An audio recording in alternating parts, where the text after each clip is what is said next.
Hai, kembali lagi bersama saya Radinal di program Bincang Santai. Bagaimana kabar Anda hari ini? Biasanya kalau di akhir pekan, orang-orang menghabiskan waktunya untuk bersantai bersama keluarga atau melakukan kegiatan rekreasi bersama kerabat atau kolega. Nah, berkenan dengan tentang rekreasi, biasanya kita kan selalu ke tempat wisata. Di tayangan kali ini, kami akan berbincang dengan salah satu CEO atau pemilik tempat wisata yang lagi hits dan tren di Kabupaten Sopeng. Telah hadir bersama kami Al-Amin Samsunian, CEO Takai Highline. Halo Kak, Halo, agak tuh Kak Kareba. alhamdulillah ada decem mah. Ya ini Kak, sebelum mulai Kak, mau Kak perjelas dulu Kak ini. Sempat nanti banyak bertanya Kak, atau masih bujang Ki atau sudah ada yang punya Kak ini? Saya sudah menikah, sudah punya anak satu. Alhamdulillah. Alhamdulillah. Saya menikah tahun 2015. 2015 yang lalu Kak ya? 2015 yang lalu. Oke.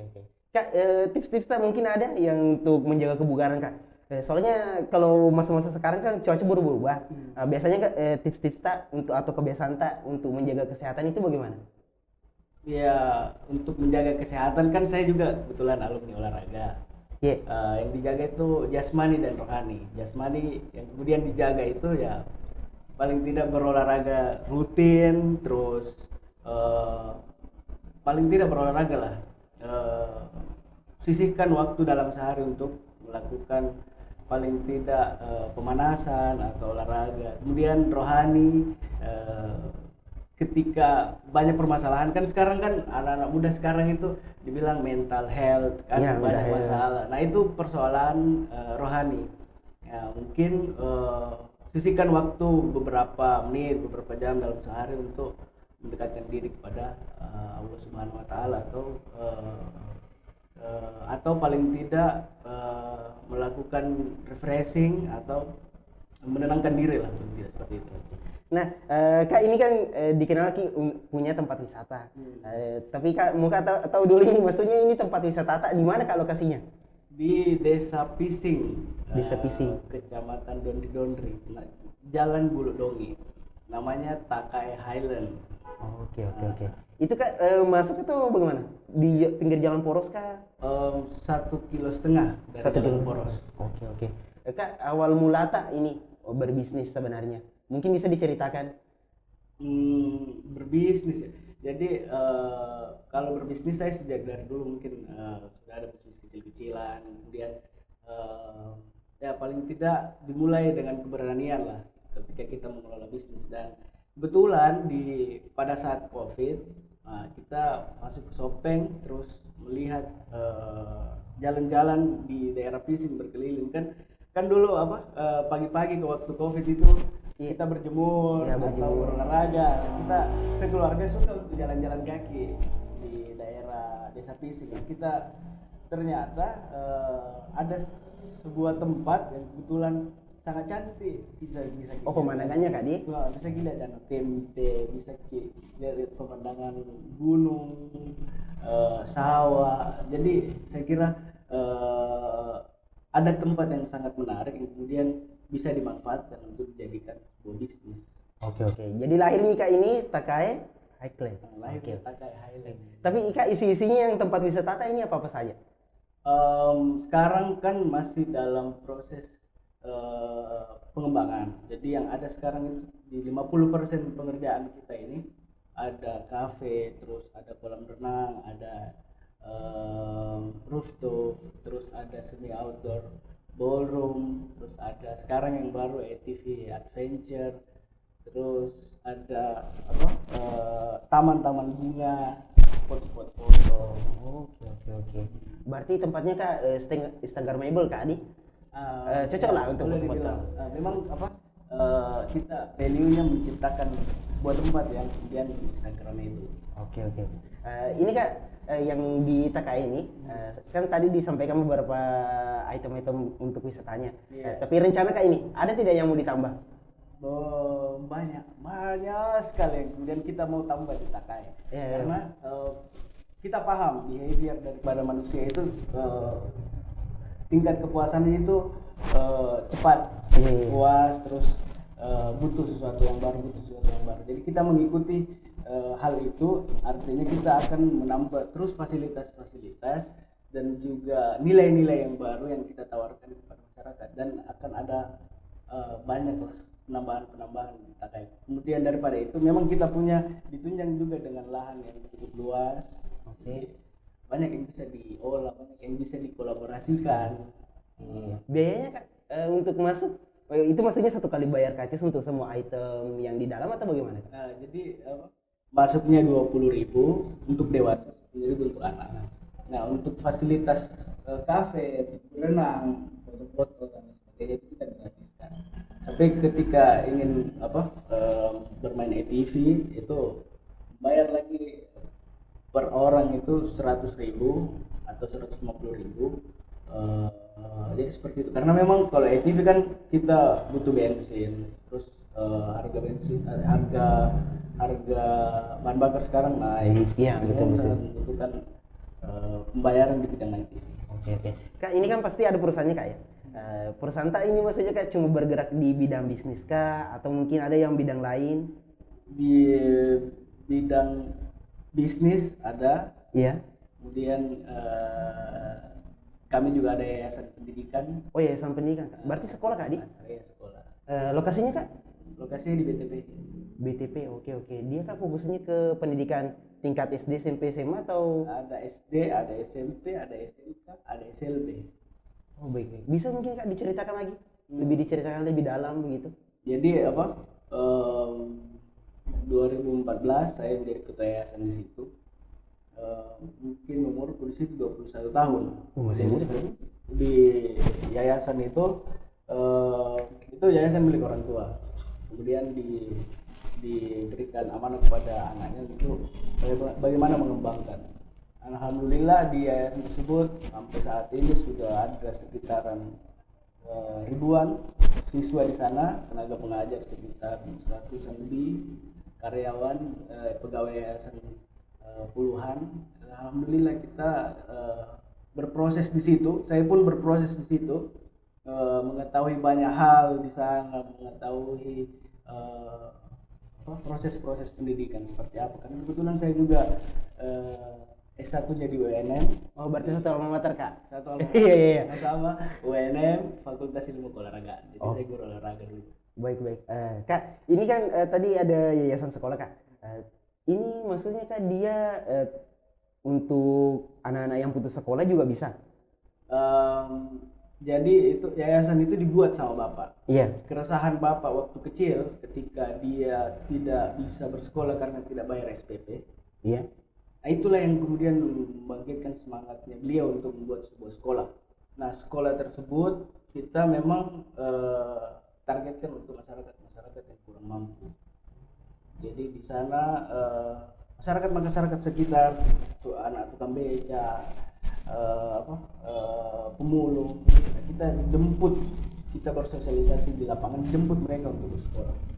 Artinya kita berikan mereka harapan bahwa kalian bisa bersekolah. Ya, pendidikan untuk semua. Nah, kalian bisa bersekolah. Nah, itu kan yang susah. Artinya orang ngomong bilang pendidikan untuk semua atau apa, tapi aktualisasi di lapangan, menjemput orang-orang tersebut itu mungkin yang banyak yang kurang lakukan. Nah, kita di situ positioningnya di Makassar, kita jemput mereka, kita jemput anak-anak yang disabilitas, kita jemput ke rumahnya, mereka bisa sekolah, mereka bisa bersosialisasi. Di sekolah kita itu inklusi, orang disabilitas, non disabilitas bersatu di dalam bersosialisasi. Jadi pengalaman anak itu bisa bertambah. At least kalau mereka tidak bisa membaca, dia bisa pasang kaos kakinya, dia bisa pasang sepatunya, dia bisa pakaian sendiri, mandi sendiri dan sebagainya, seperti itu. Iya, minimal sudah tumbuh semangat untuk belajar Kak.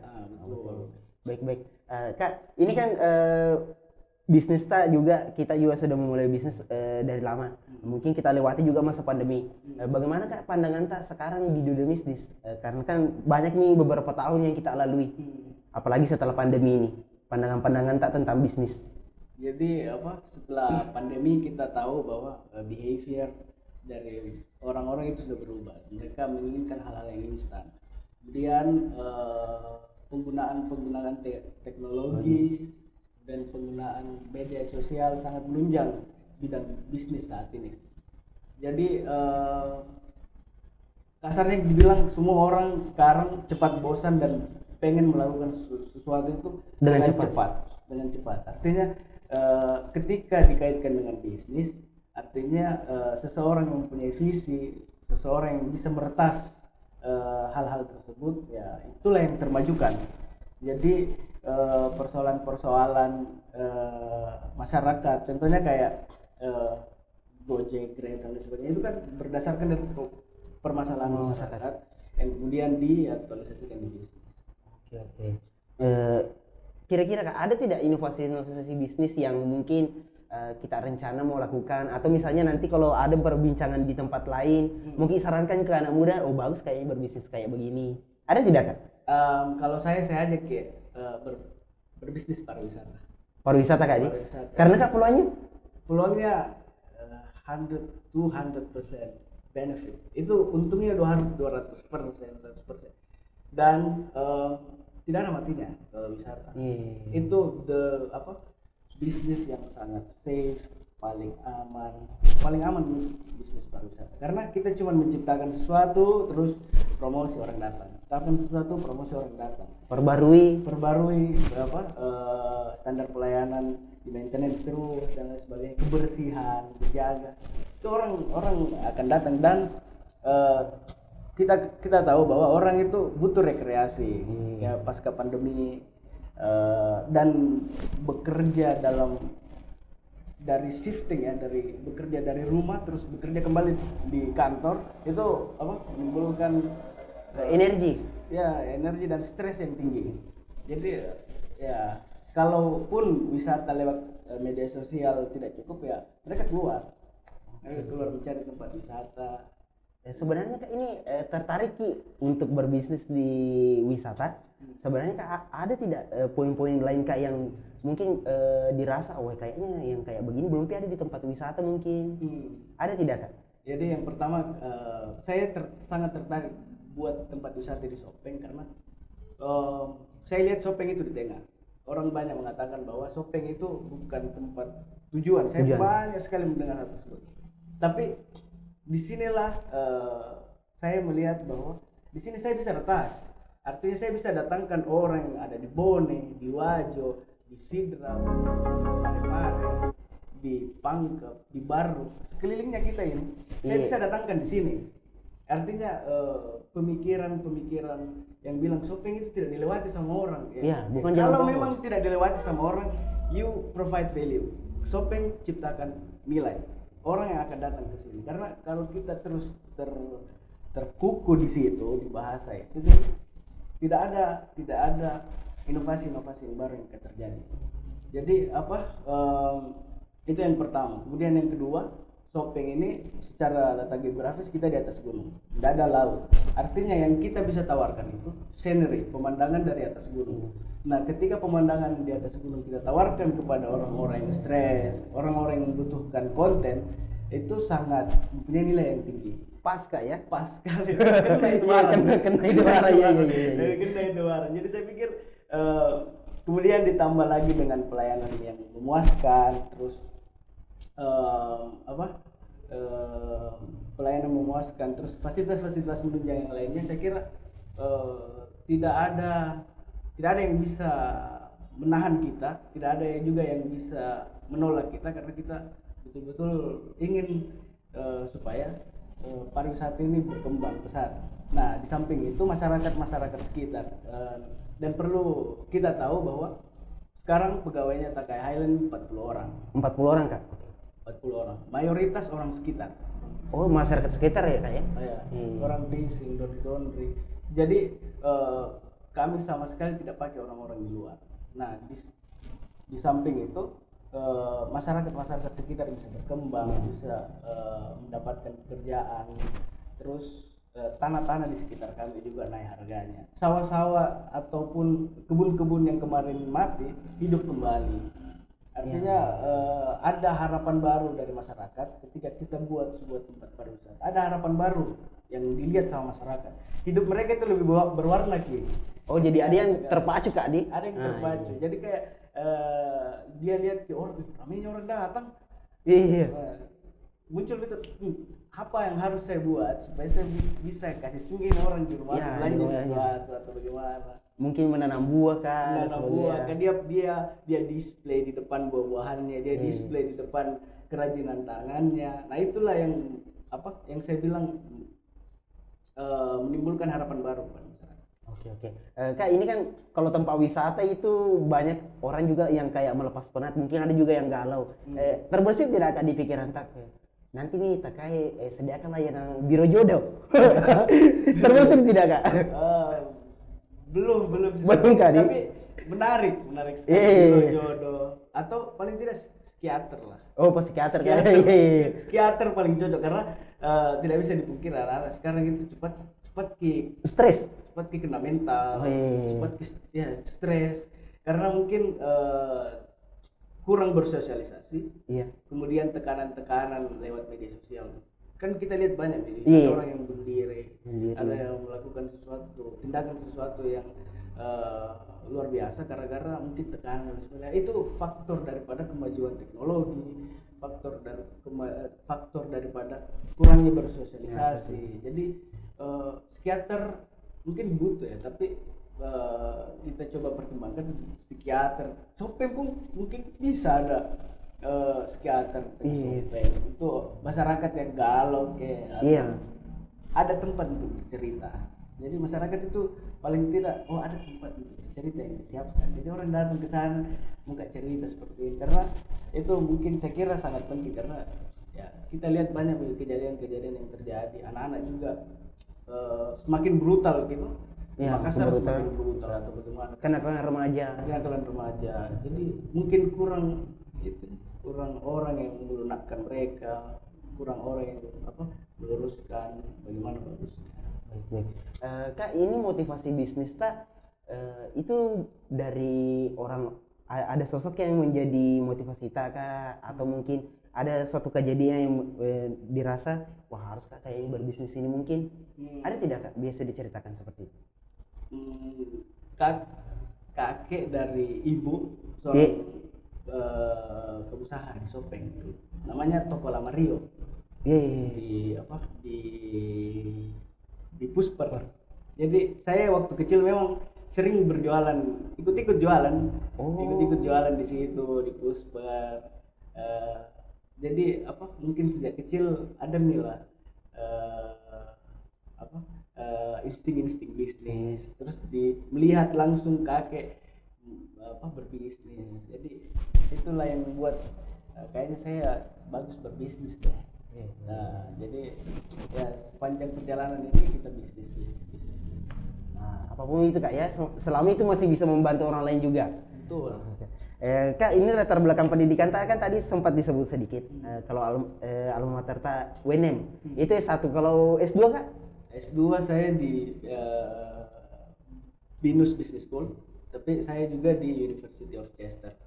Jadi link dari University of Chester di UK dengan Binus Business School. Jadi saya 8 bulan di Inggris belajar terkait tentang manajemen bisnis, terkait tentang riset, buat jurnal. Kemudian di Indonesia di Binus, nah di situ lah yang saya selesaikan ke S2. Oh, berarti 2 tempat pendidikan Kak? 2 tempat pendidikan secara bersamaan? Enggak. Oh, tidak. Jadi harus foundationnya di Inggris, kemudian selanjutnya di Binus. Oh, berarti pernah kita ke luar negeri untuk berpendidikan. Nah, kalau di luar negeri itu Kak, apa-apa saja yang bisa mungkin sama lah dibawa ke Indonesia menurut pandangan tak yang kita lihat? Kalau di Sopeng pekerja keras ya, orang-orang di Sopeng ya sama di sana. Orang-orang bekerja keras, energetik, banyak sekali energinya. Orang Sopeng kan saya lihat energetik sekali melakukan sesuatu. Orang di sana itu sama. Nah, banyak pun hal yang lain yang dari sana yang kemudian menurutku tidak cocok diimplementasikan di Sopeng. Banyak pemahaman di sana yang tidak cocok di sini. Oke. Berarti aktif Kika juga berorganisasi. Mungkin bisa diceritakan organisasi kita, pengalaman tak yang pernah dilalui. Jadi saya dulu LK1 HMI. Oh, hijau hitam. LK1 di sana. Terus setelah itu saya ke United Nation, model United Nation. Jadi kemudian kita ke Sustainable Development Goals. Jadi komunitas-komunitas internasional yang kemudian menciptakan pemuda masa depan.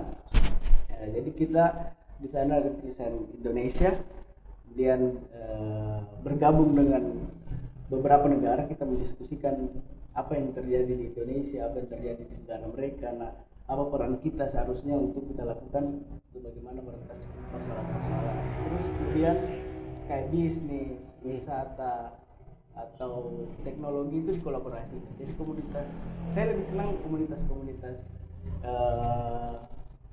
komunitas-komunitas anak-anak yang di luar negeri untuk bagaimana kita berkolaborasi, artinya bertukar pikiran dan lain sebagainya. Kecenderungan dari pemuda Kak sekarang kita lihat, kalau misalnya tentang organisasi atau lembaga, pandangan tak mungkin bagaimana kita lihat kayak sekarang pemuda-pemuda kalau berorganisasi dan berlembaga itu? Luar biasa, bagus karena di titik saya selalu dengar orang bilang kolaborasi. Jadi dititik beratkan di kolaborasi. Jadi anak muda saya melihat anak muda ingin sekali melakukan sesuatu, tapi kurang berani untuk menciptakan sesuatu karena mungkin banyak pertimbangan dan sebagainya. Artinya dia memilih berkolaborasi untuk bagaimana mencapai suatu hal. Jadi itu lewat itu saya lihat itu sangat luar biasa. Dan apalagi sekarang anak muda sudah maksudnya cerdas sekali untuk melakukan sesuatu. Apalagi dimudahkan juga dengan perangkat-perangkat teknologi Kak Di. Perangkat teknologi. Kemarin Kak sempat start ke Instagram tak? Saya kan lihat banyak foto-foto yang keren. Ini kan maksudnya hobi tak memang motret atau bagaimana? Saya suka motret. Saya suka mengabadikan momen. Jadi kalau ke satu tempat saya foto-foto, paling tidak bisa kembali. Jadi kan kayak sekarang saya di Sopeng atau Makassar, terus saya lihat Instagram, saya lihat tuh begini terus merindu sekali kayak ini. Oh, berarti saya pernah kesini. Rindu kak momen ini. Jadi momenku ini yang foto kayak ada kayak kastil terus foto. Rindu ini waktunya saya kastil. Terus saya lagi sendiri di situ. Ingat kak tentang Indonesia. Jadi itu kembali mengingat. Nah, sekarang juga saya sedang buat aplikasi. Oh, aplikasi kayaknya. Aplikasi fotografi hub namanya. Sudah launching kak di? Belum. Kita masih tahap analisa, riset dan sebagainya. Jadi kami rencana mau buatkan wadah untuk para fotografer kayak Shutterstock, tapi kita dibuat kayak di ramah untuk orang Asia. Kayak Shutterstock kan foto-foto di sana itu kayak foto tangan, itu foto bule. Ataupun proses pembayaran Shutterstock itu pakai PayPal, kartu kredit. Sedangkan kita mau buat sebuah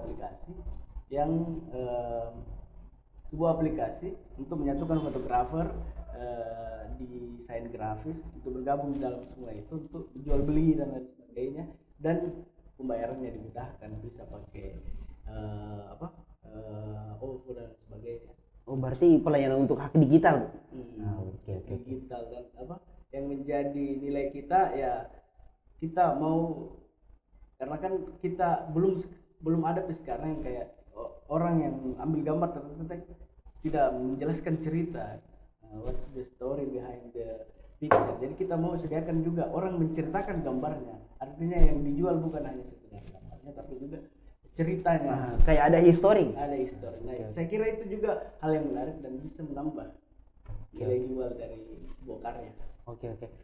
Kak, ini banyak pengalaman terus karir menanjak dengan baik juga, pengalaman hidup sebenarnya Kak, sosok di belakang ini yang menjadi motivasi atau inspirasi perlu mungkin masyarakat juga tahu siapa ya sebenarnya motivasi Ki. Nah, pertama orang tua pasti jelas selalu di belakang kita kalau misalnya ada masalah, ada apa, rembuk bareng-bareng. Jadi ya orang tua yang mendorong dan tempat diskusi yang paling saya banggakan, kemudian saya nikmati untuk berdiskusi dengan mereka. Oh, berarti istilahnya Kak Lisu conga Kak di? Lisu. Ya betul. Oke, Kak ini kan ada isu juga, isu di masyarakat juga di sosial media. Ada BD rencana tak mau maju. Iya. Mungkin pasangan kita nanti maju. Bisa. Itu kan isu politik maju. Sebenarnya Kak mungkin pencalonan di mana Kak? Saya memang betul-betul ada niat kemudian dan siap insya Allah dalam beberapa bulan ke depan untuk deklarasi maju menjadi calon bupati atau kepala daerah di Kabupaten Sopeng. Baik. Hal-hal yang ingin dibawa Kak? Jadi yang pertama mungkin partisipasi anak muda ya. Saya maju bisa juga memberikan pandangan atau contoh kepada anak muda bahwa ya kita harus berpolitik sekarang. Banyak juga orang yang bilang politik itu kotor, busuk. Then what's the difference dengan bisnis? Sama juga, bisnis juga kotor dan sebagainya. Tapi ketika ada keberanian untuk kita maju sebagai politisi atau mungkin menjadi sebuah kepala daerah, itulah yang kami tawarkan pada anak muda. Kemudian kita sudah melihat nih banyak bupati-bupati saat ini yang muda, tangkep muda sekali, 1 tahun di atas, Goa, Sinjai, apalagi di Jawa dan lain sebagainya. Jadi tren itu yang kemudian harus kita lihat bahwa tren itu ada dan ternyata masyarakat populasi sekarang mayoritas itu anak muda. Jadi itulah yang kemudian kami anak muda yang mungkin lebih tahu tentang anak muda ya, kita menawarkan diri untuk maju. Nah, terkait hal-hal teknis di apa yang kemudian menjadi penawaran kami, itu mungkin akan kami sampaikan di kesempatan-kesempatan selanjutnya. Tapi saya sangat bangga dan sangat senang melihat Kabupaten Sopeng sekarang ini yang kemudian dipimpin sama Bupati Andika Swadirasa. Kita lihat bahwa perputaran ekonomi bagus dan lain sebagainya. Tapi di samping itu di 2024 tidak ada lagi calon yang belum ada figur kan? Incumbent dan lain sebagainya. Nah, kami buat sebuah tempat pariwisata itu menunjukkan bahwa kita serius dan kita tidak main-main. Anak muda melakukan sesuatu itu tidak main-main, sama seperti kita buat podcast ini. Ada keresahan yang terjadi, yang kita buat podcast itu menandakan bahwa kita serius melakukan sesuatu. Nah, ketika kami menyampaikan bahwa kami ingin maju menjadi calon bupati, itu bahwa bukti keseriusan kita untuk bagaimana menciptakan atau mendekatkan diri kepada masyarakat, atau paling tidak mendedikasikan diri untuk bagaimana membangun Kabupaten Sopeng ke depan. Pembuktian ingin berbuat begitu kan? Pembuktian yang berbuat. Yang menjadi motivasi tak Kak? Atau misalnya ada tidak keresahan tak sehingga memicu Ki untuk perlu Kak kayaknya maju ini, mungkin perubahan begini nanti yang kubawa. Jadi jadi kan saya juga termasuk delegasi Indonesia di PBB. Kita banyak membahas tentang SDGs. Jadi dalam SDGs itu semua program, semua permasalahan, semua simptom yang terjadi di masyarakat itu kita jelaskan di situ. Dan saya kira untuk melanjutkan visi dan misinya Pak Bupati sekarang, Sopeng ini dibuatkan smart government, smart city, smart ekonomi, kemudian smart teknologi, kemudian smart mobility, kemudian smart environment. Jadi hal-hal itulah yang kemudian bisa membangkitkan Sopeng ini menjadi destinasi impian, bisa menjadi daerah impian orang-orang yang datang ke sini. Oh, berarti potensi wisata Kak nih yang kita rasa perlu dikembangkan gitu. Potensi wisata banyak sekali yang bisa banyak sekali. Saya kira semua urgensinya sama, tapi perlu saya sampaikan karena di Sopeng ini pertanian cukup bagus, perkebunan cukup bagus, semua hal itu sangat bagus ketika dikelola dengan baik. Saya pernah dengar sekretaris PBB dia bilang bahwa local government mereka itu mempunyai peran yang sangat signifikan terkait tentang otonomi daerah, desentralisasi, kemudian demokrasi, dan kemudian menciptakan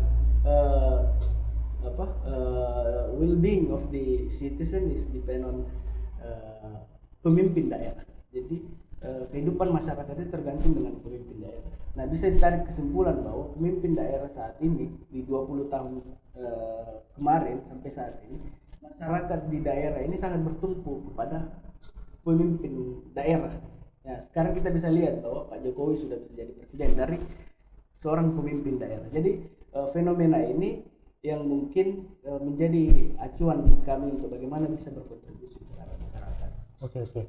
Kak, ada tidak yang kita lihat ini dan kita rasakan mungkin masih kurang atau belum ada kayaknya sama sosok-sosok politikus yang bisa jadi menjadi nilai jual teh yang mereka belum ada yang seperti ini karakternya saya punya seperti ini, ada tidak Kak?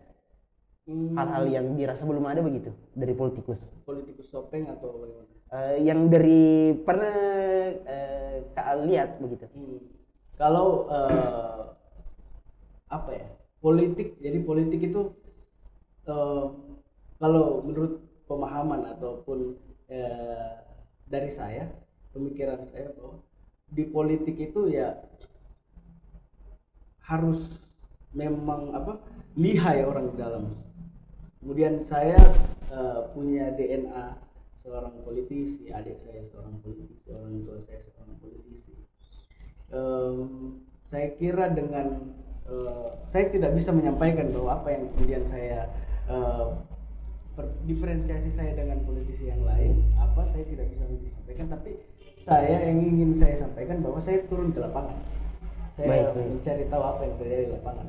Saya mencium apa sih yang menjadi permasalahan di lapangan, dan saya sangat menghargai perbedaan.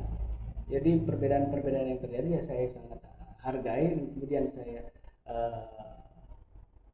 turun ke lapangan menyelaraskan, dan saya kira di perbedaan-perbedaan yang terjadi di masyarakat, perbedaan-perbedaan yang terjadi di lapangan itu bisa diselaraskan kemudian menjadi harmoni untuk segala kepentingan yang berbeda dan lain sebagainya, itu bisa berjalan bersama untuk bagaimana Kabupaten Sopeng ini bisa menjadi harmoni dan berwarna.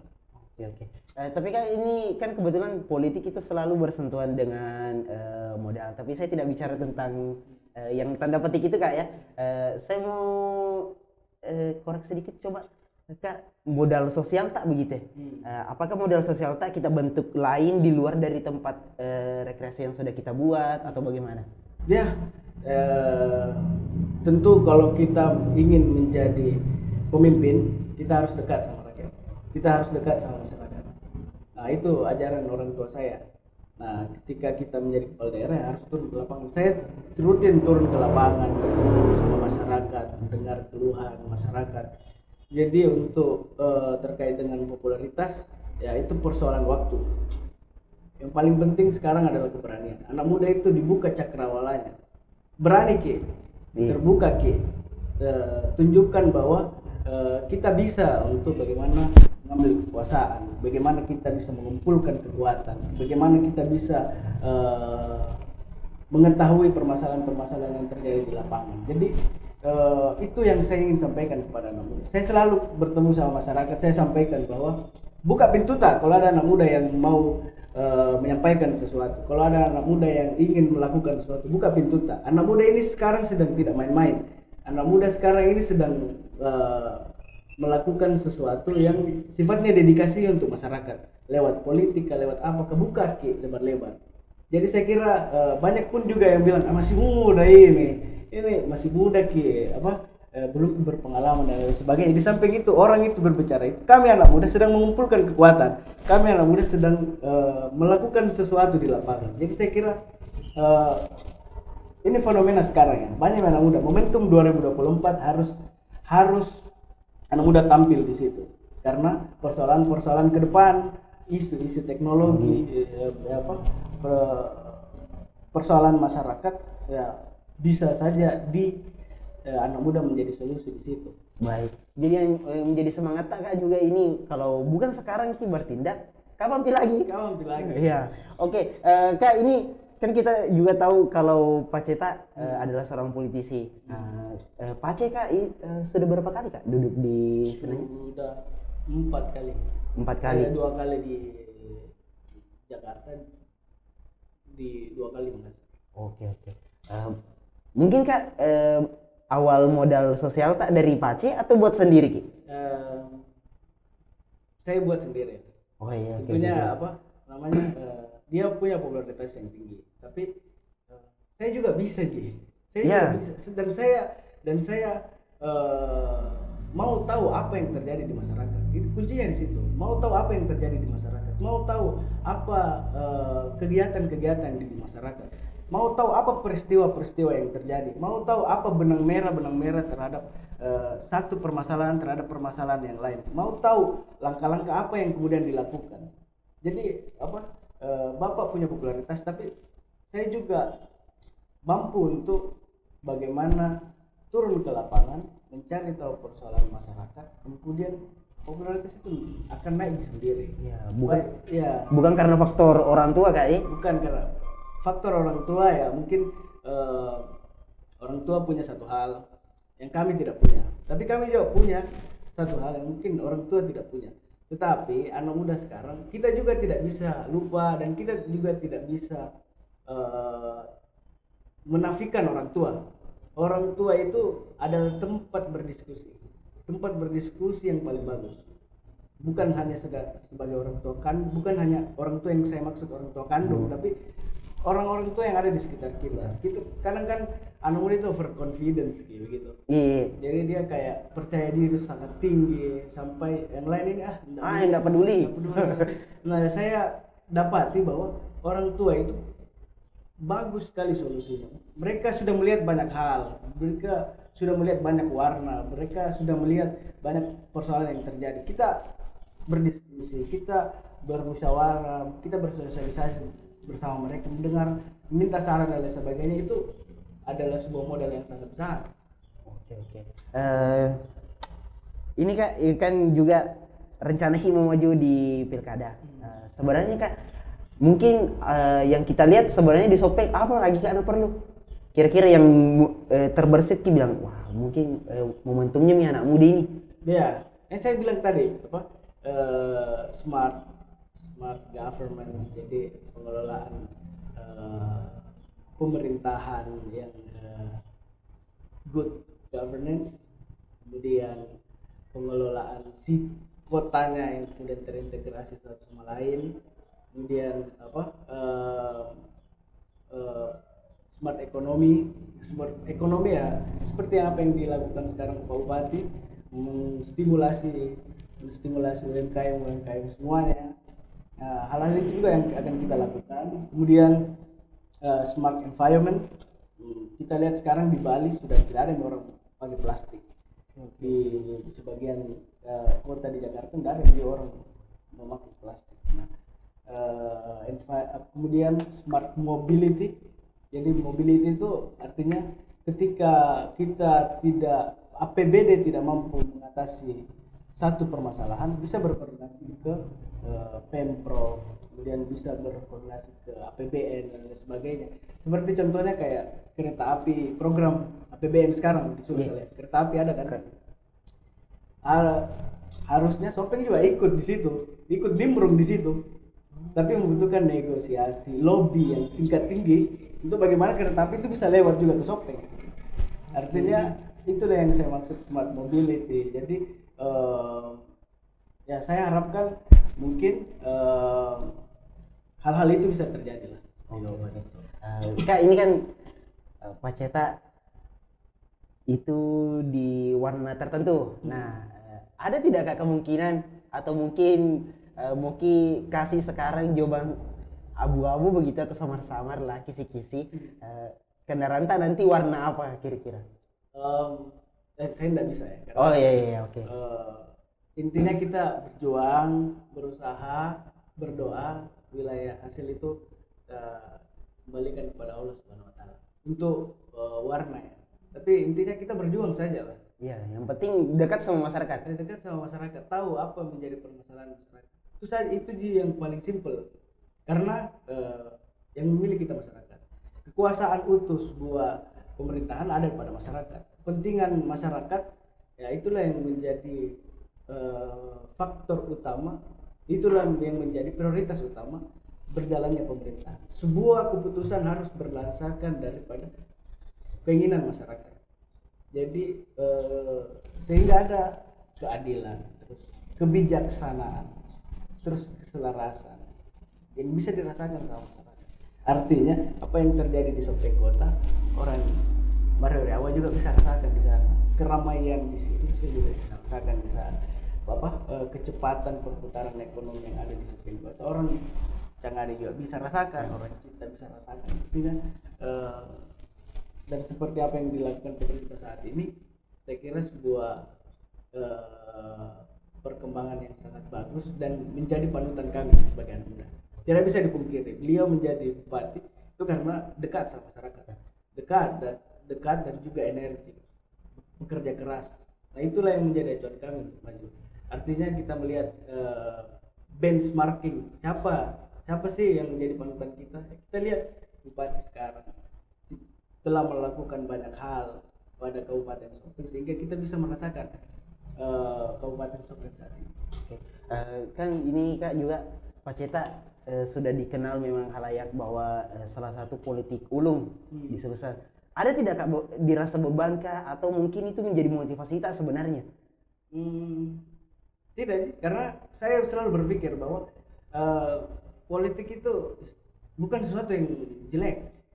Bisnis sama aja sama politik sebenarnya. Tergantung orangnya, orang yang di belakang itu bagaimana membawa politik mana, keinginannya seperti apa, tujuannya seperti apa. Jadi kalau saya sama bapak, saya tidak terlalu terbebani sih, karena saya melihat betul bahwa dia melakukan sesuatu, dan ya mau orang bagaimanapun persepsi tentang politik, ya dia melakukan sesuatu. Saya tidak melihat dia sebagai orang tua, tapi saya melihat dia sebagai anggota DPR. He's doing really good. Oke, malah menjadi tantangan Kak dia supaya bisa berbuat lebih lah. Nah, yang jadi pertanyaan, how come saya bisa lebih bagus daripada dia? Artinya dari segi politik, dari segi pemikiran, dari segi imajinasi, bagaimana saya bisa lebih bagus daripada dia? Itulah yang menjadi pertanyaan saya. Kadang-kadang bagus sekali, masalahnya dia dedikasi tinggi, dedikasi tinggi, kemudian vokal bagus, kemudian dipercaya dengan masyarakat. Ya, dengan masyarakat dekat. Saya selalu bilang, tapi saya selalu percaya politik itu persoalan waktu. Jadi ketika kita terus belajar, kita bisa jalan lebih bagus daripada. Oke. Kak, terakhir Kak ini, mungkin ada yang bisa kita sampaikan ke masyarakat Kak, atau anak-anak muda yang menonton perbincangan kita tentang semangat anak muda dalam dunia bisnis dan politik. Jadi pertama-tama mungkin bisnis sama politik itu sama. It depends on what is your desire. Tergantung apa yang Anda inginkan. Anda mau bawa kemana ini barang, ya kan? Sekarang ketika kita mempunyai keinginan, lakukan, pertimbangkan matang-matang, terus lakukan. Jadi di bidang bisnis ya dibutuhkan keberanian, di bidang politik juga dibutuhkan keberanian. Tapi yang paling penting adalah bagaimana mempertajam mata hati. Artinya mempertajam mata hati itu kita bisa dengan mata hati yang tajam kita bisa selesaikan segala persoalan. Kita bisa cari tahu apa yang kemudian menjadi kemudahan orang-orang. Jadi saya minta kepada teman-teman yang mau berbisnis silakan berbisnis, yang mau berpolitik silakan berpolitik, jangan takut. Ada banyak orang bilang bahwa anak muda sekarang keluar menggerutu, mengeluh dan lain sebagainya. Noah Harari bilang silence is not the neutrality. The silence is you supporting the status quo. Jadi banyak anak sekarang yang menggerutu dan lain sebagainya. Silence yang diam yang dimaksud no Harari itu ya seperti itu. Kau cuma menggerutu, berprotes dan lain sebagainya, tapi tidak melakukan sesuatu. Ketika dirimu hanya menggerutu dan tidak melakukan sesuatu, dirimu mendukung keadaan yang terjadi saat ini. Nah, itu yang saya ingin sampaikan, bahwa ketika kita cuma menggerutu dan lain sebagainya, tidak bisa merubah keadaan. Sama di kayak sepak bola, mau pelanggaran ini, mau kartu merah, kita protes bagaimanapun sama wasit, itu tidak bisa dianulir, ini barang, ini harus kartu merah.